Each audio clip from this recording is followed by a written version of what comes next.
Hello everyone, welcome back to my channel. তো আজ হলো 11ই জানুয়ারি। সকাল শুরু করলাম একটা ড্রিঙ্ক নিয়ে। তো এটা হলো একটা ওয়েট লস করার জন্য একটা ড্রিঙ্ক। সত্যি অনেকটা বাজে ছিল খেতে।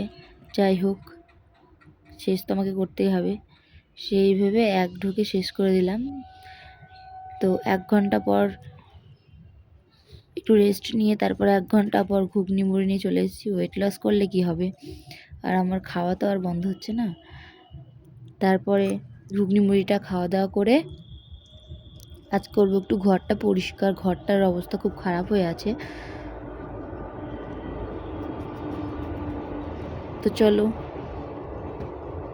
খাওয়া দাওয়া কমপ্লিট করে ঘরটা পরিষ্কার করা যাক। আর ঘরটার প্রথম অবস্থা ছিল এরকম, তারপরে পরিষ্কার করার পরে দেখো এখন ঘরটা কতটা ফ্রেশ লাগছে। বাইরেটাও পরিষ্কার করেছি।